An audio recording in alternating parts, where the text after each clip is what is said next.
What is meant by compulsory transfer? It is the transfer against the wishes of the Arab state.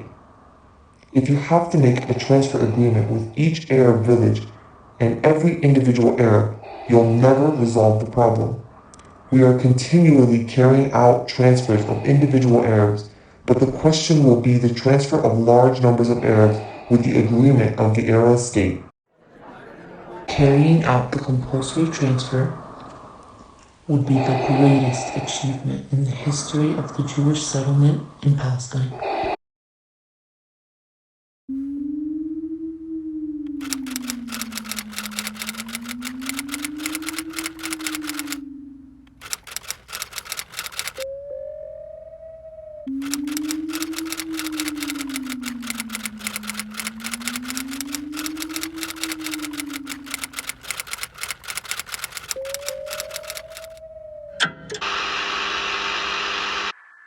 Good morning, everyone.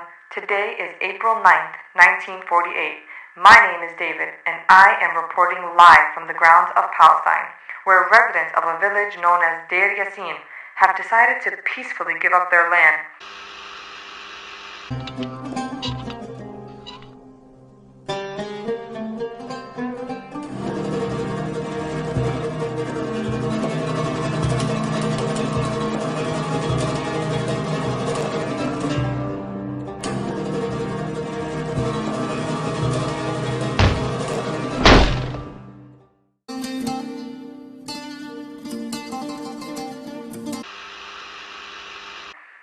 As you can see, many of these families are packing their belongings and relocating voluntarily.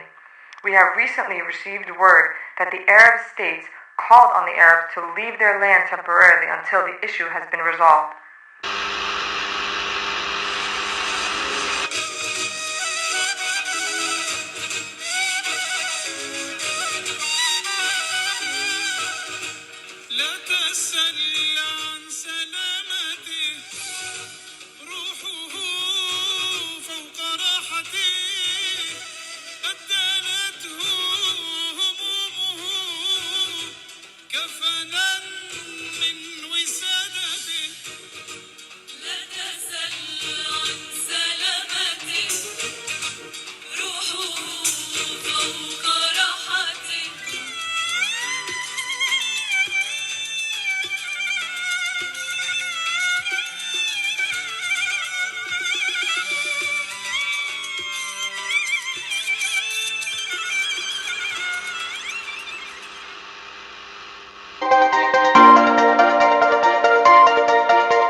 Audio Jungle.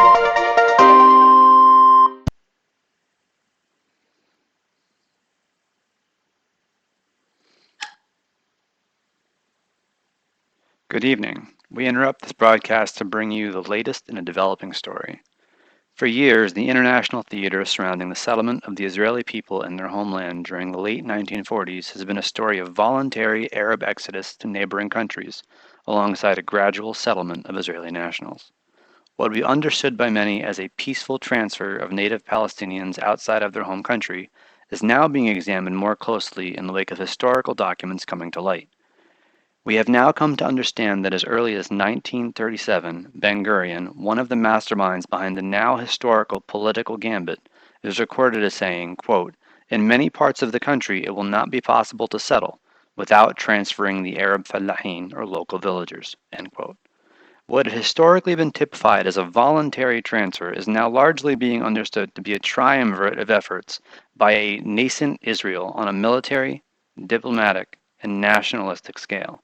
The documents reveal that Israeli military operations to expel Palestinians from their homeland through intimidation, fear, and force ran concurrently with international theaters spreading the chambers of the United Nations. These efforts ultimately served to carve out the pocket for what we today call Israel. In all, historical records show over 530 villages and 11 urban neighborhoods were emptied by force. In a recently obtained 1961 letter to the Foreign Ministry, Israel cited research claiming that the Arabs left of their own volition, authored by one Rani Gabay. Exclusive recent interviews with Rani Gabay, the purported author, revealed that he is adamant this letter was never authored by him, and in fact stands in stark contrast to his own personal doctorate on the topic of the forced exodus of the Palestinian people. This is a developing story, and we anticipate international sanctions and calls for charges of war crimes being brought against various parties.